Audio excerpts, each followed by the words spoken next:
నేను ఆదిత్య శర్మ గారిని ఒక స్పెషల్ క్లాస్ ఇప్పుడు కొంచెం బ్రీఫ్గా చెప్పమంటున్నాను. ఏంటంటే ఇంటిగ్రేటెడ్గా ఈ గోదావరితంగా అండ్ మట్టి ఇవన్నీ నాకు తెలిసి ఇవన్నీ ఒకటే కదండి, అంతా సేమ్ కదా. అయితే దీన్ని ఈజీగా ఎంప్లాయ్మెంట్కి ఉపయోగపడే విధంగా నాది మనీ జనరేషన్ సబ్జెక్ట్ అండి, నాది మార్కెటింగ్ పార్ట్. నాది ఈజీగా ఎంప్లాయ్మెంట్ పీపుల్ ఎవరైనా ఉంటారో, అన్ఎంప్లాయిడ్ ఉంటారో, చాలా చిన్న చిన్న ఉద్యోగాలు చేసుకొని కేర్ టేకర్గా పాకి పనులు చేసుకుంటూ చాలా హార్డ్ వర్క్ చేస్తుంటారు వాళ్ళు. అలా కాకుండా ఇలాంటి ప్లేసెస్కి వచ్చి ఇవి నేర్చుకొని వాళ్ళ ఎంప్లాయ్మెంట్ కనుక వాళ్ళు అలా చూసుకుంటే బాగుంటుంది. ఎంప్లాయ్మెంట్ ఆపర్చునిటీస్ ఎలా ఉంటాయి, అలాగే 7th ప్రోగ్రామ్ గురించి కూడా ఒకసారి మనం ఏం చెప్పబోతున్నాం అక్కడ, దాంట్లో మీరు ఒకసారి. నేను ఒక చిన్న ఎగ్జాంపుల్ గురించి చెప్తాను. మేము ఉత్తరాఖండ్ గీలిమిట్టి అని విన్నారన్నా, ఉత్తరాఖండ్లో గీలిమిట్టి ఇన్స్టిట్యూట్ ఉంది. సో అక్కడ నేను ట్రైనింగ్ తీసుకున్నాను for some part of my life. 1 year 1.5 year అక్కడ ఉన్నాను. 1 year ట్రైనింగ్ తీసుకున్నాను. ఒక 6 months ట్రైనింగ్ ఇచ్చాను. ఓకే, సో మా గురువు గారు కొంచెం హెల్ప్ చేశాను అనమాట ట్రైనింగ్ ఇవ్వడానికి. She got some rest. So ఈ 1.5 yearలో ఆవిడ విజన్ కూడా చాలా గోశాలల మీద ఎక్కువ ఫోకస్ ఉండేది. బికాజ్ ఆవిడ కూడా ఏం చెప్తారంటే గోశాలలు ఇప్పుడు రన్ అవ్వట్లేదు సస్టైనబుల్గా, అన్నీ మూసేస్తున్నారు. ఈవెన్ గడ్డికి మేతకి డబ్బులు లేవు గోశాలల్లో. సో అంత సిచ్యువేషన్ ఎందుకు వచ్చిందంటే ఇమోషనల్ డ్రివెన్ మూమెంట్స్ అనమాట. అంటే ఓన్లీ బాగా చూసుకోవాలని ఒక థాట్తోనే ఉండిపోతారు గోశాలలో. కాకపోతే డిఫరెంట్ ప్రొడక్ట్స్ అది చేయలేక ఏమవుతుందంటే అది మార్కెటింగ్ చేయలేక అది సస్టైన్ చేయలేకపోతున్నారు. సో న్యాచురల్ బిల్డింగ్ మట్టిల్లు కన్స్ట్రక్షన్ నుంచి ఎలాగ మనము అందులో రెవెన్యూ తేవచ్చు అంటే మట్టి ఇటుకలు, ఇప్పుడు మట్టి అండ్ ఆవు పేడతో ఇటుకలు చేశారు కదా. సో ఇలాంటి ఇటుకలు ప్రతి గోశాలకి ఆవిడ ఫండింగ్ ఇచ్చేవారు. నెలకి 30,000 ఇటుకలు మీరు చేసి ఉంచండి, నేనే కొనుక్కుంటానని ఆవిడ అలా చేశారు.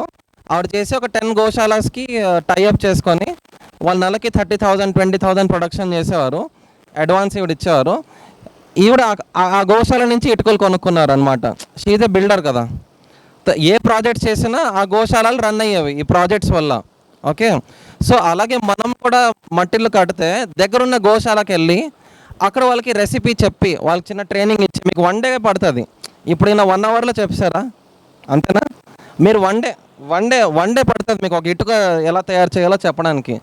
చేసేసి వాళ్ళకి అడ్వాన్స్ ఇచ్చేసి, ఆ గోశాలలో చాలా వర్కర్స్ ఉంటారు, వాళ్ళకి ఏదో వాళ్ళు రోజుకి 3 hours స్పెండ్ చేసినా వాళ్ళు కొన్ని ఇటుకలు చేసి మీకు ఆ డెలివరీ ఇవ్వగలరు అనమాట. సో అలాంటి గోశాలకి అలా సపోర్ట్ చేయొచ్చు మనము కన్స్ట్రక్షన్ పార్ట్ వచ్చేసరికి. అదే మనము ఒక వెండర్కి ఇటుకలకి ఎంత డబ్బులు ఇచ్చేయడం కన్నా మనకి రా మెటీరియల్ ఏంటో అన్నీ మనకు తెలుస్తుంది. మన ఇంట్లో ఇప్పుడు మనం బట్టలు వేసుకుంటాము, ఏది పడితే అది ఆ బట్టలు వేసుకోలేము కదా, అంతేనా? కానీ అలాగని సిమెంట్ బ్రిక్స్ అని లేకపోతే ఏసీ బ్లాక్స్ అని ఏవో బ్లాక్స్ ఉన్నాయి, అందులో ఇంగ్రీడియంట్స్ కూడా మనకు తెలియవు. కానీ మనం అలాంటి ఇంట్లో ఉంటున్నాము, అలాంటి ఇంట్లో పడుకుంటున్నాము. నేను చెప్పా కదా గోశాల నిద్ర అని, గోశాల నిద్రపోవాలి, మనం కెమికల్స్లో నిద్రపోతున్నాం అనమాట. సో అది చాలా పెద్ద ప్రాబ్లమ్. ఓకే, సో అలాగా సపోర్ట్ చేయొచ్చు. సెకండ్, మనకి వుడ్ ఫైరింగ్ అనేది చాలా మేజర్ ప్రాబ్లం అనమాట. సో ఆవు పెండలతో స్టిక్స్ తయారు చేస్తారు, అది కాల్చడానికి పనికొస్తుంది. సో రెస్టారెంట్స్ ఎవరికైతే ఉన్నాయో లేకపోతే ఇలాంటి హోటల్స్ ఎవరైతే ఉంటాయో అక్కడ మనం ఇది ప్రమోట్ చేయొచ్చు, కట్టెల పొయ్యి అండ్ ఈ కౌస్ ధూప్ స్టిక్స్. ఈ యాక్చువల్లీ గోశాల ఉన్నోళ్ళు ఈ ప్రోడక్ట్స్ తీసుకొని వెళ్ళాలి, డిఫరెంట్ రెస్టారెంట్స్కి వెళ్ళాలి ఎక్కడైతే కట్టెల పొయ్యి చేస్తున్నారు, ఇవన్నీ చేస్తున్నారు. సో ఇంకా second, eco tourism word use చేస్తేనే చాలామంది అట్రాక్ట్ అవుతున్నారు. సో ఈకో టూరిజం చేయాలి. ఫారెస్ట్ చాలామందికి విలేజెస్లో ఉండాలని ఉంటుంది, కానీ విలేజెస్ సేఫ్ కాదు. వాళ్ళకి తెలియని విలేజ్ ఎవరైనా క్వశ్చన్ అడితే మీరేంటి అడుగుతారు, ఇవన్నీ ఉంటాయి కాబట్టి. సో ఫామ్ స్టేస్, ఈకో స్టేస్కి ప్రమోషన్ చాలా చేయొచ్చు. ఇప్పుడు చాలామందికి పాలిష్డ్ రిసార్ట్స్ అండ్ హోటల్స్ అంత నచ్చట్లేదు, అది ఉండి బోర్ అయిపోయారు. విలేజ్లో మా తాత ఎలా ఉండేవారు, మా నాన్న ఎలా ఉండేవారు, అలాంటి అట్మాస్ఫియర్ కావాలి అన్న వాళ్ళకి ఇలా గోశాలలో కాటేజెస్ అన్నీ కట్టుకోవచ్చు. అండ్ కాటేజెస్ ఏం కట్టినా నా సజెషన్, మేము మట్టికి ఇంట్లో సున్నంతో ఫినిషింగ్ చాలా స్మూత్గా వస్తుంది, మెరిసిపోతుంది, బాగుంటుంది అనుకుంటాము. కానీ ఆవు పేడతో అలికేయడం కన్నా బెస్ట్ ఏది గోడ కాదు. ఒక మట్టి గోడ తయారు చేసుకొని ఆవు పేడతో అలికేస్తే అది చాలు. స్మూత్నెస్ అయినా ఏదైనా, అంటే మనకి ఇప్పుడు ఆ సర్ఫేస్ ఉంది కదా, ఇప్పుడు నడుస్తుంటే ఇక్కడ ఎంత హాయిగా ఉందో, తివాచి వినట్టుంది. ఎస్. సో ఇప్పుడు మీరు అన్ని టెక్నిక్స్ నేర్చుకోండి, కానీ అన్నిటికన్నా సింప్లెస్ట్, నేచర్ని ఎక్కువ డిస్టర్బ్ చేయకుండా, ప్రాసెస్ చేయకుండా ఏదైతే వాడతామో, ఏదైతే ఇల్లు కడతామో అది మీకు అన్నిటికన్నా బెనిఫిషియల్ ఉంటుంది. ఓకే, సో ఎందుకు అన్నిటికన్నా బెనిఫిషియల్ ఉంటుంది? గోడలు కానీ పెయింట్లు కానీ అన్ని బ్రీదబిలిటీ మీద వర్క్ అవుతాయి. ఓకే, మనం ఇప్పుడు పొట్టమన్ను చూసారా మీరు? పొట్టమన్ను ఈరోజు చూసాం కదా, ఆ టర్మైట్ ఇల్లు చూస్తే ఎలా ఉంటుంది? లోపల కణాలు ఉంటాయి అన్నమాట, హోల్స్ ఉంటాయి, నెంబర్ ఆఫ్ హోల్స్ ఉంటాయి. అవునా? అదేంటి? నథింగ్ బట్ లంగ్స్, బ్రీదబిలిటీ అనమాట. సో మనం మట్టిని ఎంత కంప్రెస్ చేసి మషీన్లో పెట్టి తొక్కేసి, కంప్రెస్డ్ బ్లాక్స్ ఇది కొత్తగా వస్తున్నాయి కదా, ఇది చేయడం కన్నా ఇది చేసుకోవడం బెటరు. ఇది చేయలేని పరిస్థితిలో కంప్రెస్ బ్లాక్స్ చేసుకోవాలి, కానీ సిమెంట్ అండ్ రెడ్ బ్రిక్ అన్నిటి చోటు పోకూడదు అనమాట. కాల్చిన మట్టిని ప్రమోట్ చేయొద్దు, కాల్చిన మట్టిని. అర్థమైందా? ఇప్పుడు మట్టి కొండ కూడా కాల్చిన మట్టే కదా, కానీ వాటర్ హోల్డ్ చేస్తాం, దానికోసం కాల్చచ్చు. మన నీడ్స్కి, గ్రీడ్స్కి వెళ్ళకూడదు. ఆ మట్టి కొండలో 4 ప్లాస్టిక్ పూలు పెట్టి నేను ఇంటి పక్కన పెడితే అది వేస్ట్ అనమాట, మట్టిని మనం చెడగొట్టినట్టు. We're killing the soil. So అలాగే ఎర్రటికి కూడా బాత్రూమ్స్కో లేకపోతే పెంకులకో ఎలాంటి ప్లేసెస్లో వాడండి. మిగతా ప్లేసెస్లో ఆవు పేడతో చేసిన ఇటుకలు వాడేసి గోడలు కట్టుకోవాలన్నమాట. మెయిన్ ఇంకో కాన్సెప్ట్, గోడలు చాలా మంది అనుకుంటాం కదా, లావు కడితే లోపల రూమ్ సైజ్ తగ్గిపోతుంది, ఇవన్నీ కన్సర్న్స్ ఉంటాయి కదా గోడలు లావుగా కట్టుకుంటే. యాక్చువల్లీ గోడలు లావుగా కట్టుకుంటే బయట ఉన్న టెంపరేచర్స్ని మనం రెగ్యులేట్ చేయొచ్చు ఇంట్లోని, అందుకే లావు గోడలు కట్టేది. సెకండ్, నేను చెప్పినట్టు లోడ్ బేరింగ్, పైన రూఫ్ కూడా లోడ్ బేర్ చేయగలగాలి. ఓకే, సో మనకున్న టెంపరేచర్స్ ఆంధ్ర తెలంగాణ ఈ సౌదర్న్ పార్ట్లో ఉన్న టెంపరేచర్స్కి 16 ఇంచుల గోడ కనీసం ఉండాలి. 16 ఇంచుల గోడ ఉంటే ఏమవుతుంది చెప్తాను. అది మీరు ఆవు పేడ మట్టి కలిపేసేయండి, ఓన్లీ మట్టితో చేయండి. ఆవు పేడ కలిపేసేస్తే ఇంకా బెనిఫిట్స్ ఎక్కువ ఉంటాయి అన్నమాట. ఓకే, సో 16 ఇంచులు మినిమం గోడలు కడితే ఏమవుతుందంటే టెంపరేచర్ రెగ్యులేషన్ అనేది జరుగుతుంది. ఇంటి లోపల టెంపరేచర్ రెగ్యులేట్ అవుతుంది. ఏమవుతుంది? మధ్యాహ్నం పూట చాలా చల్లగా ఉంటుంది, ఎర్లీ మార్నింగ్ వచ్చేసరికి వెచ్చగా అయిపోతుంది అనమాట ఇల్లు. అదే మీరు గోడ సన్నగా చేద్దాం అనుకుంటే అది కరెక్ట్ కాదు. మీరు కిచెన్స్కి లేకపోతే స్టోర్ రూమ్స్కి లేకపోతే ఏ స్పేసెస్లో అయితే ఎక్కువసేపు ఉండరో అలాంటి టెంపరీ స్పేసెస్కి సన్న గోడలు కట్టుకోండి. కానీ లావు గోడలు అనేది మీరు ఎక్కడైతే ఎక్కువ టైం స్పెండ్ చేస్తారో, ఎక్కడైతే పడుకుంటారో, యాక్చువల్లీ ఇల్లు ఓన్లీ పడుకోవడానికే, వర్షం పడితే లోపల ఉండడానికి అనమాట. ఇల్లు అనేది వర్షం పడితే లోపల దాక్కోవడానికి, బాగా ఎండగా ఉంటే సమ్మర్లో హీట్ వేవ్ ఉన్నప్పుడు ఇంట్లో ఉండడానికి, లేకపోతే పడుకోవడానికి. కానీ ఇప్పుడు మన ఇంట్లోనే మొత్తం ప్రపంచం క్రియేట్ చేస్తున్నాం, విచ్ ఈజ్ వెరీ బ్యాడ్. నా బెడ్రూమ్ నుంచి నాకు మొత్తం ప్రపంచం కనబడాలని పెద్ద కిటికీ ఇస్తున్నాము, అక్కడి నుంచి హీట్ వచ్చేస్తుంది. అవునా? సో మీ తెలంగాణ, మీరు ఊర్లో తిరిగారు ఎక్కడైనా మట్టిల్లు చూసారా? మీరు పాత ఇల్లు ఎందులో కూడా కిటికీలు పెద్ద చూడము, చిన్న కిటికీలు ఉంటాయి, అంతే ఉంటుంది. లేకపోతే ఉండవు కూడా, వెంటిలేటర్లు ఉంటాయి. ఎందుకు? వాళ్ళు బయట ప్రపంచం చూడాలంటే బయటకు వెళ్తారు, లోపల ఇల్లు సేఫ్టీ అనమాట.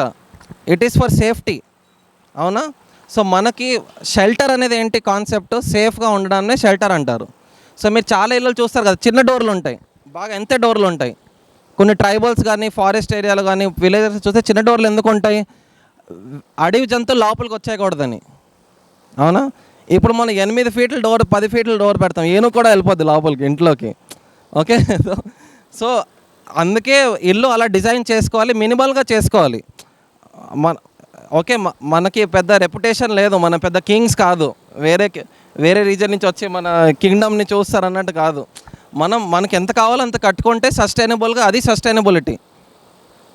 మేము ఇప్పుడు మట్టితో 10,000 సేఫ్టీ ఇల్లు కడుతున్నాము, సస్టైనబుల్ అవుతుంది? అది మట్టితోనే కడుతున్నాం, సస్టైనబుల్ అవ్వదు.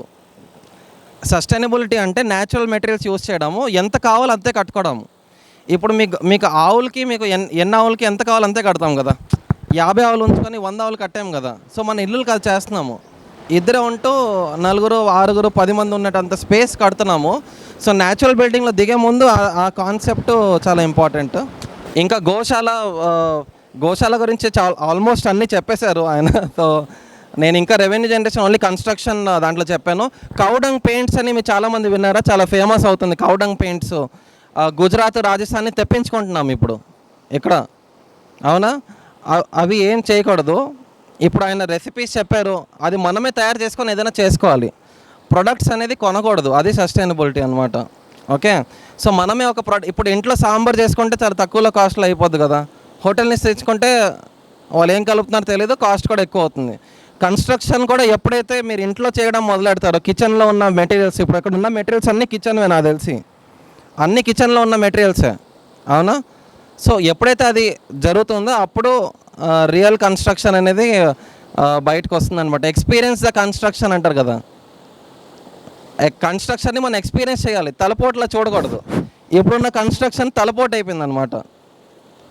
ఓకే, ఉన్న సొసైటీ ప్రెషర్స్కి అన్నిటికీ తలపోటు అయిపోయింది. సో అందుకే మనకి చుట్టూరున్న మెటీరియల్స్తో, ఫార్మింగ్ నుంచి వచ్చే బై ప్రొడక్ట్స్తో, ఓకే, వీటితో కన్స్ట్రక్షన్ చేసుకోవాలి. ఎక్కువ కాంప్లికేటెడ్ కూడా చేసుకోకూడదు, మంచిగా న్యాచురల్ ఉన్న మెటీరియల్స్తో చేసుకుంటే సరిపోతుంది. ఓకేనా? అయితే ఒక చిన్న ఎగ్జాంపుల్ అండి. నా స్టూడెంట్ ఒక అమ్మాయి 3.5 crores పెట్టి ఇల్లు కట్టుకుంది. ఉండే మనుషులు మొత్తం చిన్న పిల్లలు 2, పెద్దవాళ్ళు 2. ఇప్పుడు మన ప్రోగ్రామ్ చూసిన తర్వాత చాలా బాధపడుతున్నాను. ఇది కనుక కొంచెం ముందు తెలుసుంటే కనుక నేను అలా చేసేదాన్ని కాదు కదా. ఇప్పుడు నేను దీన్ని పడగొట్టడానికి ఆలోచిస్తున్నాను, ఏమైనా సబ్స్టిట్యూషన్స్ ఉన్నాయా అని అడుగుతాను సార్. దీనికి మీరు ఏమైనా చెప్తారా? అంటే క్వశ్చన్ అర్థమైంది కదండి. అంటే పగలు కొట్టకూడదు, ఆఫ్ కోర్స్ అది ఇంకా చాలా very bad thing to do. So మాకు చాలామంది మట్టి పెయింట్ వేయాలి, ప్లాస్టర్ కూడా మట్టితోనే ఉంది తెలిసిన తర్వాత ఉన్నది పీకేద్దాము అని అంటారు. సిమెంట్ది పీకేద్దాం చెప్తాము, దాని లైఫ్ ఉంది, ఇంకా 30 years 20 years లైఫ్ ఉంది, let it continue. So only paint వేసుకోండి అని చెప్తాం అనమాట. సో ఈయన చెప్పిన సిచ్యువేషన్లు ఏంటంటే కొన్ని స్ట్రక్చర్స్ అండర్ కన్స్ట్రక్షన్ ఉంటాయన్నమాట, గోడలు గట్ట కట్టేస్తారు. సో దానికి ఫ్లోరింగ్ మట్టితో చేయొచ్చు, ప్లాస్టరింగ్ మట్టితో చేయొచ్చు, పెయింట్ మట్టితో చేయొచ్చు. ఇవన్నీ అయిపోయిందంటే మరి ఏం చేయకూడదు, బికాజ్ దీని లైఫ్ కూడా ఉంటుంది కదా.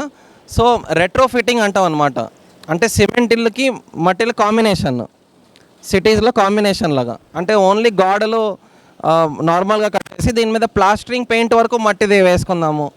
ప్లాస్టరింగ్ కూడా అయిపోయింది, ప్లాస్టరింగ్ పెయింటింగ్ అన్నీ అయిపోయాయి, ఇక దండం పెట్టడమే. సో ఇలాంటి మిస్టేక్స్ మీరు చూస్తున్నారు కదా. బ్యాక్ టు రూట్స్ వ్యూవర్స్ కానీ ఇంకెవరైతే ఉన్నారో ఒకసారి ఆలోచించండి.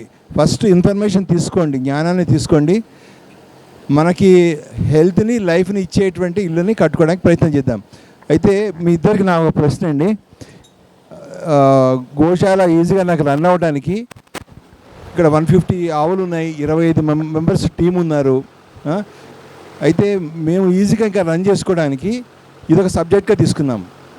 ఓకే, ఇక్కడ ఏమన్నా చిన్న అంటే ఒక పర్సన్ వచ్చి ఇక్కడ సిటీకి దగ్గర కదా సార్, ఇది చాలా 5 kilometers అంతే, వచ్చి మానస్ అగ్రో టూరిజం అని నేను ఒకటి ఆల్రెడీ ప్లాన్ చేశాను. బీయింగ్ ఏ సైకాలజిస్ట్గా మనసు, అగ్రికల్చరు మంచి లివింగ్ ఉండేటట్టుగా ఒక చిన్న రూము 10x10 ఆర్ 8x10 సరిపోతుందండి.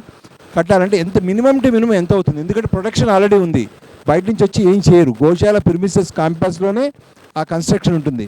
ఉంటే మినిమం ఎంత చేయొచ్చు? సింపుల్గా వేసుకోవాలంటే 3 lakhs వేసుకోవచ్చు అండి. అమ్మా 3 lakhs అంటే మా అవుట్ ఆఫ్ రేంజ్. మీ చిన్నగా 30,000 స్టార్ట్ చేయండి ఏమన్నా. యాక్చువల్లీ కాస్టింగ్ అనేది చాలా సబ్జెక్టివ్, అది మన రిక్వైర్మెంట్ బట్టి కాస్టింగ్ ఉంటుంది.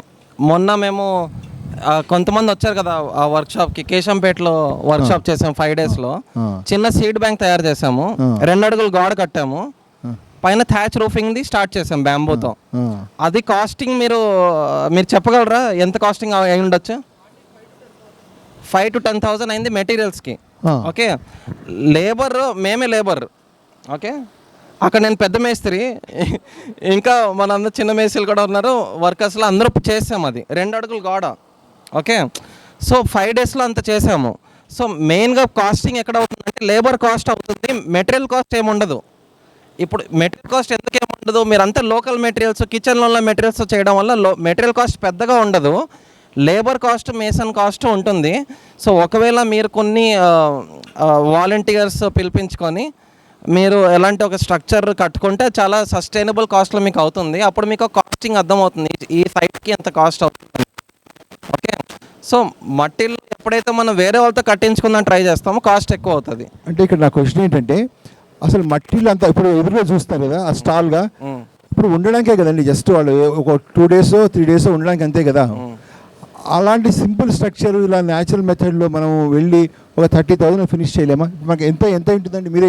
ఇదంతా మీరే చేయించారు కదా, దానికి కొంచెం కవర్ క్లోజ్ చేయాలి అంతే కదా. అంతే కదా, 5,000 అయింది. కాటేజ్ అనట్లే నేను, సింపుల్ గుడిసె అంటే ఒక పర్సన్ వచ్చి ఒక రోజు ఉండి వెళ్ళిపోతాడు అంతే. ఒక ఫ్యామిలీ ఇద్దరు అనుకోండి మ్యాక్సిమం. మీరు ఒక పని చేయండి, మీరు ఒక వీడియో చూడండి, థనల్ వాళ్ళది పెట్టారు. థనల్ అని ఛానల్, థనల్ గ్రూప్ ఉంది తిరువల్లమలైలో. They do natural building 26-30 years నుంచి చేస్తున్నారు ఆయన మట్టిల్లో కన్స్ట్రక్షన్. సో ఆయన వీడియో చూస్తే ఆయనకి తెలిసిన అతను 18,500 రూపాయలు ఆయన ఒక చిన్న ఇల్లు కట్టుకున్నాడు ఆయన కోసమే. ఆయన కట్టుకున్నాడు ఒక్కడే. ఏజ్ 50+ ఉంటుంది ఆయనకి. వీడియో చూడండి. సో మట్టిలలో కాస్ట్ వేరియేషన్స్ ఉండవు, కాస్ట్ వేరీ చాలా ఎక్కువ ఉంటాయి. కానీ మీరు తక్కువలో బడ్జెట్ కట్టాలంటే అలాంటి రిక్వైర్మెంట్స్, అలాంటి లోకల్, ఎంత లోకల్ అయితే అంత లోకల్ మీకు తక్కువలో అవుతుంది. చూస్తే చూడండి వెనకాల కట్టెముక్కలు ఉన్నాయి, తర్వాత ఆ తడికలు ఉన్నాయి, పేడ, ఇవే సున్నము, ఇవే కదా basic material cost, labour cost అంతే. సరిపోతుంది, అంతే సరిపోతుంది, చాలు కదండి మనిషి ఉండాలి. సరిపోతుంది. దీనికి మీరు కిటికీలు కూడా పెట్టద్దు, ఓపెనింగ్స్ పెట్టుకొని రోలింగ్ బ్యాంబూ మ్యాట్స్ వస్తాయి కదా, రోలింగ్ మ్యాట్స్, అది పెట్టుకోండి. ఒక మెష్ కావాలంటే పెట్టుకోండి, దాములు ఉన్నాయంటే. సో అంత లో కాస్ట్గా వెళ్ళిపోతే మీకు పెద్ద కాస్ట్ ఏం అవ్వదు. 10,000 అయిపోతుంది. 10-15-20 అంటే లేబర్ కాస్ట్ ఉంటుంది. దాన్ని మీరు మేనేజ్ చేయగలిగితే మీకున్న 25 మెంబర్స్తో మీరు చేయించుకోవాలి, అప్పుడు మీకు తక్కువ కాస్ట్లో అవుతుంది. మీరు బయట నుంచి అయినా తెప్పిస్తే కాస్ట్ ఎక్కువ అవుతుంది. మట్టిలో యాక్చువల్లీ మనం లావు గోడలు కడతాం కదా, లావు గోడలు కట్టేటప్పుడు ఒకే రోజు మనం అడుగు కన్నా ఎక్కువ, ఎంతకన్నా ఎక్కువ గోడ లేపలేము. అది 2-3 days ఆరాలన్నమాట. సో ఇందులో ఏంటంటే జనరల్ కన్స్ట్రక్షన్ లాగా మనం ఇటుకలు కొనేసాము, మేసీలు వచ్చేసారు, 5 రోజుల్లో అవగొట్టేద్దాం, 10 రోజుల్లో అవగొట్టేద్దాం, అలా ఉండదు. సో మనకు కొంచెం మధ్యలో బ్రేక్స్ ఉంటాయి అన్నమాట ఎక్కువ లావుగోడ కట్టేటప్పుడు. అలా ఫ్రేమ్ అయితే వెంటనే చేసేయచ్చు. సో లావుగోడలు కట్టేటప్పుడు కన్సర్న్ ప్లానింగ్ ప్రాపర్గా ముందే చేసుకోవాలి. దానికి మనకి ప్రొసీజర్ తెలిసిందనుకోండి, మన ప్లానింగ్ కూడా బాగా చేయగలము, తక్కువ కాస్ట్లో అయిపోతుంది. సెకండ్, మీ దగ్గర బుల్స్ కూడా ఉన్నాయి కదా, సో మీరు బుల్స్ని కూడా వాడచ్చు మట్టిని తొక్కడానికి. మధ్యలో ఒక సెంటర్ పోల్ పాతేసి ఒక కర్ర తీసుకొని ఈ 2 బుల్స్కి ఒక సర్క్యూట్ తయారు చేస్తారు. అయితే ఇప్పుడు ఈ 2 బుల్స్ కడతాం ఇక్కడ. ఈ 2 బుల్స్ నడుస్తాయి కదా, ఈ దారిలో మీరు ఒక మార్కింగ్ చేసుకో, కొంచెం ఎంత మట్టి తీసేయండి దారిలో ఎక్కడైతే నడుస్తుందో అక్కడ ఈ ఎర్రమట్టి, ఆవు పేడ, గడ్డి, ఈ బెల్లం నీళ్ళు, మెంతుల నీళ్ళు, తుమ్మబంక అన్నీ అలా వేస్తుండండి. ఈ బుల్స్ తొక్కుతూనే ఉంటుంది దీన్ని. సో మీరు ఆ మట్టిని తీసుకొని ఇల్లు కట్టండి, మీకు అప్పుడు లేబర్ కాస్ట్ తగ్గుతుంది. ఓకేనా? సో అలాగా మీరు చేసుకుంటే, అంటే ఎవరి సిచ్యువేషన్ బట్టి వాళ్ళు చేసుకుంటే బెటర్. ప్లస్ ఆ డ్రైయింగ్ టైము ఇవన్నీ బాగా చేసుకుంటే ఇల్లు స్ట్రాంగ్గా ఉంటుంది. సెకండ్, రూఫింగ్ అనేది కొబ్బరి ఆకులతో కూడా చేయొచ్చు. రూఫింగ్ కోకోనట్ థ్యాచ్ అంటారు, కేరళ వాళ్ళు ఎక్కువ చేస్తారు, కొబ్బరి ఆకుతో రూఫింగ్ చేస్తారు. సో ఇవన్నీ బోల్డ్ ఉంటాయి. సో మీరు ఎక్స్ప్లోర్ చేసి తక్కువ కాస్ట్, లైట్ వెయిట్ రూఫింగ్ చేస్తే తక్కువ కాస్ట్ అవుతుంది. చాపలు కూడా అవసరం లేదు. చేపలు ఎందుకు వేస్తారంటే దీని మీద గడ్డిని వేస్తాం కదా, అయితే ఆ గడ్డి తర్వాత చిన్న పొడిగా ఇక్కడ ఏదైనా రాలినా మన ఫుడ్లో కానీ ఎక్కడైనా ఇంట్లో రాలకూడదని చేప వేస్తారు. అది సీలింగ్ లాంటిది, మనకి ఇంటికి పిఓపి సీలింగ్ వేస్తారు కదా, అలాంటిది చేప అనమాట. సో మీకు ఎంత ఫినిషింగ్ కావాలో దాన్ని బట్టి ఉంటుంది. కానీ ట్రస్ట్ మీ, ఈ రోజున్న మార్కెట్లో 30-40 మీరు చేయొచ్చు. చిన్న రూమ్ జస్ట్ వచ్చి పడుకొని వెళ్ళిపోయేటట్టు. లేదు, నేను అబ్జర్వ్ చేశాను, మేము హై అండ్ ఫినిషింగ్ ఇచ్చాము కొన్ని స్ట్రక్చర్లో, క్లయింట్ మాకు మట్టి లుక్కే బాగుంది అన్నాడు. ఓకే, సో ఫస్ట్ వాళ్ళు ప్రాజెక్ట్ స్టార్టింగ్లో అంటారు మాకు హై అండ్ ఫినిష్ కావాలి, ఎలా కావాలి. కానీ ప్లాస్టరింగ్ వేసిన తర్వాత, మట్టి ప్లాస్టర్ కొడతాం కదా, హై అండ్ ఫినిష్ చేసే ముందు ఎలాగే బాగుందని అంటున్నారు. ఎందుకంటే smooth finishing, white colour walls అన్నీ చూసి బోర్ అయిపోయారు అందరూ. సో ఇప్పుడు ఆ మట్టి గోడ లుక్ కావాలి. ఇప్పుడు స్టార్బక్స్ దుబాయ్లో మట్టితో కట్టుకున్నారు అనమాట. ఆల్ ఓవర్ వరల్డ్ అది న్యూస్ స్ప్రెడ్ అయింది, మట్టితో స్టార్బక్స్ కట్టారని. సో దాంట్లో ఫుట్ఫాల్ కూడా ఎక్కువ ఉందన్నమాట మట్టితో కట్టడం వల్ల. సో ఇది నెక్స్ట్ 5 years వరకే ఉంటుంది ఇది. ఓకే, ఈ హైప్ అనేది 5 years వరకే ఉంటుంది, దాని తర్వాత నార్మల్ అయిపోతుంది. సో ఎవరికైతే ఎంజాయ్ చేయాలో ఈ 5 yearsలో ఎంజాయ్ చేయండి. బట్ రియాలిటీ చెప్తున్నాను, 5 years తర్వాత మట్టిలు కూడా వెరీ నార్మల్ అయిపోతుంది.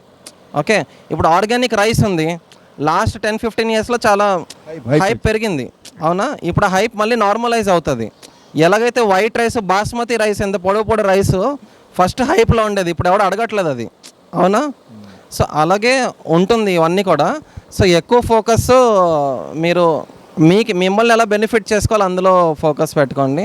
So build your own house with your own hands, అప్పుడే మీకు తక్కువ కాస్ట్లో అవుతుంది. లేకపోతే కాస్ట్ పెరుగుతుంది, కన్ఫ్యూజన్ పెరుగుతుంది. మరిన్ని అప్డేట్స్ కోసం బ్యాక్ టు రూట్స్ యూట్యూబ్ ఛానల్ని సబ్స్క్రైబ్ చేసుకోండి.